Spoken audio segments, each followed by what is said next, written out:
Hello friends, मैं सुमित आप सबका हार्दिक स्वागत करता हूं learning to A to Z पर। आज हम कर रहे हैं 9th क्लास में है चैप्टर नंबर 6 टिश्यू। तो टिश्यू मतलब क्या होता है, जिसे यानी कि tissue are the group of cells. ठीक है, क्या होता है टिश्यू? Group of cells. अब ग्रुप ऑफ सेल का मतलब ये नहीं होता कि भी कोई भी सेल्स जो वो एक ग्रुप बनाएंगे उसे टिश्यू बोल देंगे। जो सेल्स होंगी उनके बारे में एक कैरेक्टर होना चाहिए कि वो क्या करेगी, वो सेम फंक्शन करें। सेम फंक्शन, वो सेल्स जिनका सेम फंक्शन है, जब वो ग्रुप बनाए और फिर वो ग्रुप भी क्या करेगा, सेम फंक्शन ही करेगा। ऐसा नहीं है कि कोई सेल मिलकर फिर कोई एक टिश्यू बना देगी, फिर वो टिश्यू है जो हाफ कुछ काम करेगा हाफ कुछ काम करेगा, ऐसा नहीं होता। यानी कि the cells which perform same function make a group is called tissue. Understand? यानी कि क्या होगा, जब भी जो सेल्स होंगे हमारे पास, ये देखो आपको पहले समझना चाहिए। लास्ट चैप्टर से हमारा क्या था, सेल। ठीक है, जब सेल बहुत सारी सेल जब इकट्ठी होंगी, ऐसे लगाओ कि ये सेल थी, जब बहुत सारी सेल इकट्ठी हो गई इस तरीके से, ये इसका न्यूक्लियस है, तो ये क्या कहलाएगा, टिश्यू। क्या बोलेंगे हम इसे, टिश्यू। बहुत सारे टिश्यू मिलकर क्या बनाएंगे, ऑर्गन। क्या बनाएंगे, ऑर्गन। ठीक है, और ऑर्गन मिलकर क्या बनाते हैं, ऑर्गन सिस्टम। क्या बनाएंगे, ऑर्गन सिस्टम। और ऑर्गन सिस्टम मिलकर क्या बनाता है, फिर बहुत सारे पूरी बॉडी। अब देखो जैसे कि हमारी बॉडी में है, लगा लो कि ब्लड सेल्स हैं। ठीक है, ब्लड सेल से क्या बनेंगे, फिर कनेक्टिव टिश्यू बनेगा। फिर कनेक्टिव टिश्यू से ऑर्गन क्या बनेंगे, ऑर्गन। जैसे कि ये लगा लो कि ब्लड से रिलेटेड क्या है, जैसे कि वेन्स हैं, ठीक है, हार्ट है, और अदर लगा लो कि बहुत सारे जितने भी जो भी मोलिक्यूल्स प्रेजेंट होते हैं हमारे ब्लड में, वो सब हैं, तो वो मिलकर क्या बनाएंगे, ऑर्गन। और ऑर्गन से क्या बनेगा, ऑर्गन सिस्टम। जैसे कि ऑर्गन सिस्टम में एक सिस्टम ले लिया हमने, डाइजेस्टिव सिस्टम, जैसे जिसमें अब उसमें वो उनका क्या होंगे, स्टमक है, लीवर है, पेनक्रियाज, ओसियोफेगस, माउथ, ये सब अलग अलग ऑर्गन है। फिर ऑर्गन क्या मिलाएंगे मिलके, ऑर्गन सिस्टम। यानी कि क्या बन जाएगा वो, ऑर्गन सिस्टम। जैसे कि मैंने बताया था अभी, इसका एग्जाम्पल है डाइजेस्टिव सिस्टम का, पेनक्रियाज, लीवर, स्टमक, इंटेस्टाइन्स, ठीक है, और rectum, anus, ओसियोफेगस, salivary glands, mouth, teeth, ये सब मिलकर क्या बनाएंगे, फिर डाइजेस्टिव सिस्टम। ये सब अलग अलग क्या थे, ऑर्गन थे। ठीक है, ऐसे समझो टिश्यू क्या होता है, tissue are the group of cells. वो सेल्स जो सेम फंक्शन करती हैं, उनका एक ग्रुप क्या कहलाता है, टिश्यू। ठीक है, तो अब हम बात करेंगे टिश्यू टाइप कितने होते हैं। तो मेनली है जो टिश्यू के 2 टाइप होते हैं। ठीक है, अगर वो एनिमल में है, ठीक है, एनिमल में है तो क्या कहलाएंगे, एनिमल टिश्यू। Animal tissue. अगर वो प्लांट में है तो प्लांट वाले क्या कहलाएंगे, प्लांट टिश्यू। ठीक है, ये होंगे हमारे पास प्लांट टिश्यू। अब बात कर लेते हैं हम पहले प्लांट टिश्यू की। अब इनमें क्या है, जो टिश्यू प्लांट में होते हैं वो प्लांट टिश्यू होते हैं, जो टिश्यू एनिमल में होते हैं वो एनिमल टिश्यू होते हैं। सिंपल सी डेफिनेशन है इनकी। अब एक बार हम बात कर लेते हैं प्लांट टिश्यू के बारे में। ठीक है, क्या पढ़ेंगे अभी हम, प्लांट टिश्यू। ठीक है, एक फ्लो चार्ट करेंगे हम। वो फ्लो चार्ट आपको समझना है, काफी आसान होगा। अगर आपको फ्लो चार्ट समझ में आ गया तो आप काफी सारा काम आपका आसान हो जाएगा। ठीक है, मेनली जितने भी प्लांट टिश्यू होते हैं इसके मेन 2 टाइप होते हैं। कितने, 2 टाइप। कौन से? एक होता है मेरिस्टेमिक टिश्यू, मेरिस्टेमिक टिश्यू, और एक होते हैं परमानेंट। क्या होते हैं, परमानेंट। अब इन्हें मेन डिफरेंस क्या है, कोई भी जब भी लिविंग सेल होती है तो वो रिप्रोडक्शन करती है। तो रिप्रोडक्शन मतलब क्या होता है, नहीं अपने जैसे और बनाना। तो वो सेल्स जो रिप्रोडक्शन करती हैं वो क्या कहलाती हैं, मेरिस्टेमिक, यानी कि लिविंग सेल्स। ठीक है, जैसे कि इसमें बोल सकते हैं हम, इसकी मेन क्या कैरेक्टर होगा, इसके पास क्या होगा, सेल डिवीजन। ठीक है, सेल कैसे रिप्रोडक्शन करती हैं, सेल डिवीजन से। ये एक है, 1 से 2 बन जाएंगे। ठीक है, ये होता है सेल डिवीजन। ठीक है, 1 था, 1 से 2 बन गए, 2 से 4 बन गए। ठीक है, ये क्या कहलाता है, सेल डिवीजन। और जो सेल डिवाइड नहीं कर पाती, वो अकेली ही रहती है, उसे क्या बोलते हैं, परमानेंट टिश्यू। अब होता क्या है, यही सेल जब प्लांट में होते हैं और इनके पास जब सेल डिवीजन करने की एबिलिटी होती है तो वो होते हैं मेरिस्टेमेटिक टिश्यू। पर जब वो बूढ़े हो जाती हैं, यानी कि लगा लो कि ओल्ड होगी सेल और अब इनमें डिवीजन कैपेबिलिटी नहीं है, तो वो किस में कन्वर्ट हो जाते हैं? परमानेंट टिश्यू में। ठीक है, अब बात करेंगे मेरिस्टेमेटिक टिश्यू है जो, फिर ये 3 तरीके का होता है। ठीक है, पहला होता है एपिकल, फिर होता है इंटरकैलरी और एक होता है लेटरल। मेरिस्टेमेटिक टिश्यू कहां होंगे? तीनों हैं, एपिकल, इंटरकैलरी और लेटरल। अब देखो मेन बात यह है कि ये टिश्यू वहां होते हैं जो प्लांट ग्रो करता है, जो हिस्सा। अब प्लांट का कौन सा हिस्सा ग्रो करता है? देखो ये हमने एक प्लांट बना लिया, ठीक है, लगा लो, नीचे इसकी रूट्स हैं। अब बताओ प्लांट्स का कौन सा हिस्सा ग्रो करता है? या तो इसकी सूट ग्रो करते हैं, ठीक है, सूट का मतलब क्या होता है? वो हिस्सा जो प्लांट सबसे मतलब कि नया पार्ट होता है, बिल्कुल नई नई कोपले जहां से होती है, ठीक है, या तो सूट या फिर करती है रूट। ठीक है, या तो उसकी रूट बढ़ती हैं या फिर उसकी सूट्स बढ़ती हैं, यानी कि जहां से नए नए पत्ते आते हैं, नई ब्रांचेस आती हैं। ठीक है, तो ये मेरिस्टेमेटिक टिश्यू सिर्फ उन रीजन पर प्रेजेंट होते हैं जहां से प्लांट को ग्रोथ मिलती है, क्योंकि इनके पास कौन सी एबिलिटी है? सेल डिवीजन की एबिलिटी है। ठीक है, अब बात करते हैं एपिकल की। जो एपिकल टिश्यू है ये मिलता है सिर्फ हमें सूट पर। कहां मिलता है? ये सूट पर, यानी कि सबसे टॉप पोजीशन पर क्या होता है? एपिकल। ठीक है, एपिकल टिश्यू। अब उसके बाद करते हैं इंटरकैलरी। अब इंटरकैलरी वो पोर्शन होता है जो ब्रांचेस में मिलता है, ठीक है, इनमें ब्रांचेस में, यानी कि देखो कोई भी जो भी पेड़ होता है, क्या उसके डायरेक्ट ही एक मजबूत शाखा होती है? नहीं, शुरू में जब वो ग्रोथ करता है तो वो पहले कमजोर होती है, लचीली हो जाती है। जैसे जैसे पेड़ की उम्र बढ़ती है वैसे वैसे उसके ब्रांचेस भी सख्त होती जाती हैं। ठीक है, यानी कि क्या हुआ, जब वो ब्रांचेस ग्रोथिंग फेज में है और उनमें और साइज बढ़ रहा है, तो उस टाइम पर यहां पर कौन सा टिश्यू प्रेजेंट है? इंटरकैलरी। कौन सा होगा? इंटरकैलरी। इसके बाद है लेटरल। लेटरल कहां होता है? इसके स्टेम में। कहां होता है? इसके स्टेम में। तो लेटरल टिश्यू मेनली क्या करता है? इसे सपोर्ट देता है और इसकी थिकनेस प्रोवाइड करता है। देखो जैसे कोई भी प्लांट है, अब वो छोटा है तो वो इतना होगा, ठीक है, इतना साइज होगा इसका। अब जैसे जैसे वो बड़ा हो जाएगा उसका थिकनेस भी बढ़ती जाएगी और कुछ टाइम बाद वो इतना मोटा भी हो जाएगा। ठीक है, कैसे हुआ वो इतना मोटा? ठीक है, कैसे हुआ?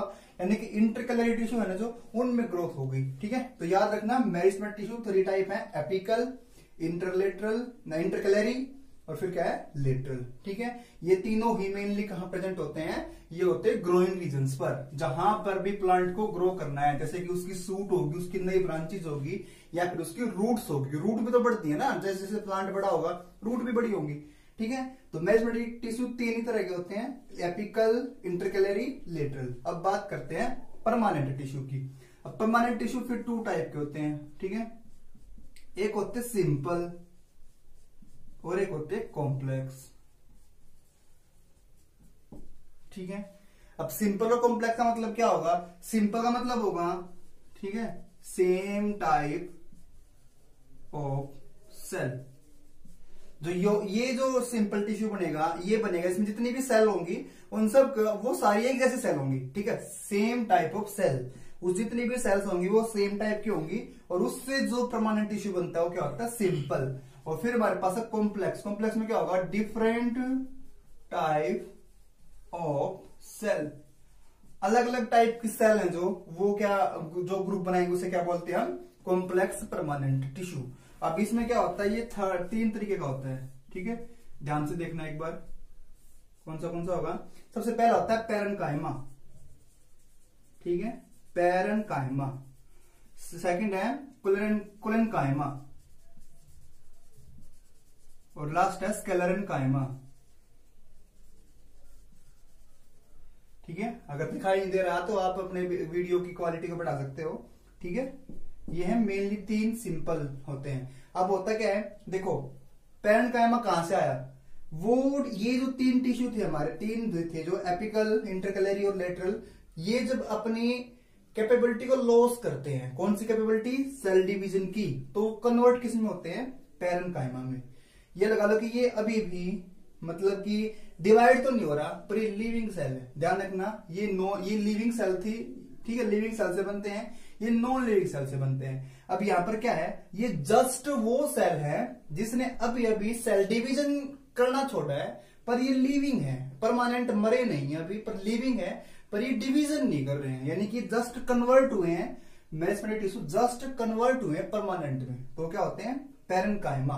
अब ये क्या होता है यहाँ पर, इसमें आपको पता है प्लांट क्या होते हैं, फोटोसिंथेटिक होते हैं, और फोटोसिंथेटिक होते तो क्या करेंगे वो, यानी कि अपना जो फूड प्रोडक्शन खुद करेंगे, तो कौन सा पिगमेंट जरूरी होता है फूड फोटोसिंथेसिस में, क्लोरोफिल, तो यहाँ पर क्लोरोफिल भी प्रेजेंट है, ठीक है। और ये जो सेल है ये क्लोरोफिल फोटोसिंथेटिक भी है, पर ये सेल डिवीजन नहीं कर रहे हैं, और इनमें और इसमें और कोई डिफरेंस नहीं है, और ये सेम है, सिर्फ एक ही है कि सेल डिवीजन की कैपेबिलिटी इसने लॉस कर दी। अब यही सेल इसमें कन्वर्ट होंगे, ठीक है, यही इसमें कन्वर्ट होंगे, और यहां पर क्या हुआ, अब क्लोरोफिल का नंबर कम हो गया, अब ये फोटोसिंथेटिक नहीं रहे, और साथ ही साथ अगर ये इस शेप में थे तो इंटरसेलुलर स्पेस इनका क्या हो गया, खत्म हो गया, क्या हो गया, खत्म हो गया। अब इनके बीच में कोई भी वो नहीं बचा, स्पेस नहीं बचा, ठीक है। इंटरसेलुलर स्पेस आपने पढ़ा होगा ना क्या होता है, इंटरसेलुलर स्पेस, जब भी कोई भी सेल जब कंबाइन करते हैं तो बीच में कुछ वो शेप बचता है, ठीक है, उस स्पेस का कहलाता है हमारा इंटरसेलुलर स्पेस। तो इसमें तो प्रेजेंट है, पर यहाँ पर वो खत्म हो गया, क्योंकि जो सेल थी वो राउंड शेप की बजाय अब हेक्सागोनल में कन्वर्ट हो गई है, ठीक है। और साथ ही साथ इसमें एक सीमेंट लाइक स्ट्रक्चर भी यहाँ पर अराइज होने स्टार्ट होती है इसकी सेल वॉल में। प्लांट सेल है तो सेल वॉल होगी, तो सेल वॉल में क्या आ गया, लिग्निन, क्या आ गया, लिग्निन। अब लिग्निन क्या होता है, ये एक सीमेंट लाइक स्ट्रक्चर हो जाता है, यानी कि ऐसा लगाओ कि ये इसको ना एक किस्म से वो प्रोवाइड करवाता है कि हार्डनेस, ठीक है। अब इसके बाद क्या है, यही सेम कोलेनकाइमा किस में कन्वर्ट होते हैं, स्केलेनकाइमा में। अब यहाँ पर क्या है, जो भी सेल थी वो परमानेंट, जो टिश्यू परमानेंट डाई हो चुका है, मर चुका है, पर वो उसमें लिग्निन की अमाउंट बहुत ज्यादा हो चुकी है। अब देखो आप छोटा सा अब एग्जांपल देखो इसका क्या है, स्केलेनकाइमा एक स्केलेनकाइमा और मेसेंटेरिक में डिफरेंस क्या है। आप एक छोटा सा प्लांट लो, और प्लांट लेने के बाद आप उसमें नाखून चुभो उसके छोटे प्लांट में, उसकी ब्रांचेस पर, उसके स्टेम पर, तो क्या देखते हो, आपके नाखून पिंच हो जाएंगे उसमें, ठीक है। और हो सकता है प्लांट कट भी जाए, पर जब भी वो प्लांट ट्री में कन्वर्ट होता है तो बड़ा होता है, तो उसके ऊपर क्या आती है, बार्क, छाल, ठीक है। अगर ये ऐसे प्लांट है तो ऊपर यहाँ पर क्या आती है, छाल आ जाती है, तो छाल ही क्या है, हमारी स्केलेनकाइमा। अब ये आप इसको ना तो हिला सकते हो बड़ा होने के बाद, ना उसे आप गिरा सकते हो, ना आप उसको नाखून चुबा सकते हो, क्योंकि वहां पर लिग्निन की अमाउंट बहुत ज्यादा हो गई। और ये लिग्निन क्या है, एक सीमेंट की तरह मजबूत स्ट्रक्चर प्रोवाइड करवाता है प्लांट को, ठीक है। अब समझ में आया कि कैसे प्लांट छोटा होता है और जैसे जैसे वो बड़ा हो जाता है तो उसका तना मजबूत होता है, क्योंकि उसने क्या करना है, उसने उस प्लांट को भी सपोर्ट करना है, और साथ ही साथ को प्लांट टूट ना जाए, आंधी आ जाए या फिर कोई एनिमल वगैरह आ जाए तो उसको गिरे ना, तो इसलिए उसे फिजिकल सपोर्ट भी देनी है, ठीक है। तो ये मेन काम किसका होता है, स्केलेनकाइमा का। अब क्या है बात कॉम्प्लेक्स की। अब कॉम्प्लेक्स कितने होंगे, कॉम्प्लेक्स भी दो होते हैं, ठीक है। ये क्या होता है, फर्स्ट होता है जाइलम, और सेकंड क्या होता है, फ्लोएम, जाइलम और फ्लोएम। अब जाइलम ये भी दोनों फोर टाइप के सेल से बने होते हैं, ठीक है, 4 सेल से। ये तीनों एक ही तरह के सेल से बने हुए हैं, ये 4 तरह के सेल से बने हुए हैं, ठीक है। जैसे ये है ट्रैकोइड से है, कंपेनियन सेल से है, पैनकाइमा फाइबर से, ठीक है, पैनकाइमा सेल से है, जाइलम पैनकाइमा, जाइलम फ्लोएम पैनकाइमा, और ये कंपेनियन सेल, ये सीव ट्यूब्स, ठीक है, यानी कि 4 तरह के सेल से बने हुए हैं, ठीक है। ट्रैकियोड से है, ये 5 वेसल से है। तो होता क्या है, इसमें से तो 4 सेल है, इसमें से 3 डाई सेल है, यानी कि जो मरी हुई सेल है, 1 लिविंग सेल है। यहाँ पर उल्टा है, यहाँ पर 3 लिविंग सेल हैं, 1 डाई सेल है। तो हम ऐसे रफली बोल देते हैं, जाइलम तो एक डेड टिश्यू है और फ्लोएम एक लिविंग टिश्यू है, ये आपको याद रखना है, ठीक है।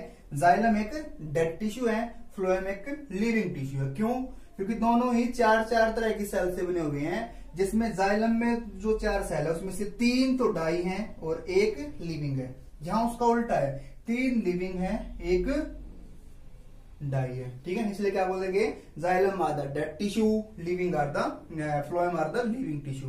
अब इनका मेन काम क्या होता है, प्लांट को वाटर चाहिए, आपने प्लांट को पानी दिया, कहां डालते हो, उसकी रूट्स में, ठीक है। अब रूट्स में पानी डालने के बाद क्या करता है, क्या वो पानी वहीं रहता है? नहीं, प्लांट को पानी चाहिए। तो प्लांट के हर हिस्से को पानी चाहिए, तो पानी कौन प्रोवाइड कराता है उसे? रूट्स। तो रूट्स ले जाके कहा किसको देती है पानी? जाइलम को। तो जाइलम का मेन काम क्या है? मिनरल्स एंड वाटर, ये प्रोवाइड करवाता है प्लांट को। कहां से लेता है ये लेता है उसको सोइल से। अब फ्लोएम क्या करता है? फ्लोएम देखो, जब अब वाटर और मिनरल्स क्या काम आएंगे? फोटोसिंथेसिस में काम आएंगे। और क्या बनाएंगे? ग्लूकोज। अब ग्लूकोज तो बन गया। अब ग्लूकोज बनने के बाद अब ये ग्लूकोज पूरे प्लांट को चाहिए, ठीक है। तो ध्यान रखना, फ्लोएम पूरे प्लांट, पूरी जितना भी प्लांट है उसके हर पार्ट को ग्लूकोज प्रोवाइड कराता है। और जो जाइलम है वो पूरे के पूरे प्लांट को क्या प्रोवाइड कराता है? वाटर प्रोवाइड कराता है, ठीक है। याद रखना, जाइलम में मूवमेंट हमेशा नीचे से ऊपर की तरफ होती है, यानी कि रूट से शूट की तरफ। और फ्लोएम में मूवमेंट होती है यानी कि मल्टी डायरेक्शनल, यानी कि ये हर डायरेक्शन में मूवमेंट हो सकती है। यानी कि अब कहाँ बनते हैं ग्लूकोज? कहाँ बनता है प्लांट में? लीव्स में, क्योंकि लीव्स में ही फोटोसिंथेसिस होती है। तो ग्लूकोज बन गया। अब उस ग्लूकोज को फ्लावर को भी चाहिए, वो ग्लूकोज रूट को भी चाहिए, वो ग्लूकोज किसी दूसरे लीव को भी चाहिए जहां पर उसकी कमी हो, ठीक है। वो उसको उसके स्टेम को भी चाहिए, उसकी ब्रांचेस को भी चाहिए। तो इसलिए ग्लूकोज तो चारों दिशा में जाएगा, पर वाटर हमेशा कहां से कहां तक जाएगा? रूट से लेके सूट तक, ठीक है। तो ये क्या था हमारे पास? प्लांट टिश्यू, ठीक है। हम रिवाइज करते हैं एक बार। मेन ध्यान रखना, दो टाइप के टिश्यू होंगे, मेरिस्मेटिक टिश्यू और परमानेंट टिश्यू। अब मेन डिफरेंस क्या है? ये सेल डिवीजन कर सकता है, ये सेल डिवीजन नहीं कर सकता, यानी कि 1 से 2 में डिवाइड हो जाता है। ये सिंगल ही रहेगा, डिवाइड नहीं होएगा। परमानेंट और मेरिस्मेटिक में यही एक डिफरेंस है। अब होता क्या है, यही सेम इसमें कन्वर्ट होते हैं बाद में, ठीक है। ये अलग से नहीं बनते। ये मेरिस्मेटिक टिश्यू जो ओल्ड होते जाते हैं, जो अपने सेल डिवीजन कैपेबिलिटी को लॉस करते हैं, वो ही कन्वर्ट हो जाते हैं परमानेंट में। फिर इसके बाद मेरिस्मेटिक 3 तरह के होते हैं, एपिकल, इंटरकैलरी, लेटरल, ठीक है। ये मेनली कहां मिलते हैं? ग्रोइंग रीजन पर, जैसे कि ब्रांचेस में, सूट्स पे और रूट्स पे, ठीक है। अब क्या है हमारे पास? सेकेंड है परमानेंट टिश्यू। परमानेंट टिश्यू फिर 2 टाइप के होते हैं, सिंपल और एक कॉम्प्लेक्स। आप इसे बोल सकते हो simple permanent tissue, complex permanent tissue. अब मेन डिफरेंस क्या है? सिंपल में सारे के सारी सेल एक जैसी होती हैं, और कॉम्प्लेक्स में अलग अलग सेल है जो मिलकर वो एक टिश्यू बनाएंगी। एग्जाम्पल हमारे पास है, सिंपल के 3 टाइप हैं, पैरेन्काइमा, कोलेरेन्काइमा, स्क्लेरेन्काइमा। क्या होता है? मेरिस्मेटिक ही पैरेंट में मतलब कन्वर्ट होते हैं। ये पैरेन्काइमा कोलेरेन्काइमा में कन्वर्ट होते हैं, कोलेरेन्काइमा स्क्लेरेन्काइमा में कन्वर्ट होते हैं, ठीक है। और ये सबसे आउटर लेयर होती है प्लांट की, जिसे हम छाल बोलते हैं, ठीक है। पेड़ की छाल जो बहुत हार्ड होती है, वो किससे बनी होती है? स्क्लेरेन्काइमा से। क्यों इतना हार्ड क्यों है? इसकी जो प्लांट का जो भी तना होता है वो इतना हार्ड क्यों होता है उसके लीव्स और उसके टहनियों के मुकाबले में? क्यों? क्योंकि उसके पास किसके अमाउंट है? लिग्निन की, जो कि यहां पर बनना स्टार्ट होता है और यहां पर उसकी अमाउंट बहुत ज्यादा हाई हो जाती है। उसके बाद कॉम्प्लेक्स परमानेंट टिश्यू, ये मेनली 4 तरह के सेल से मिलकर बनता है।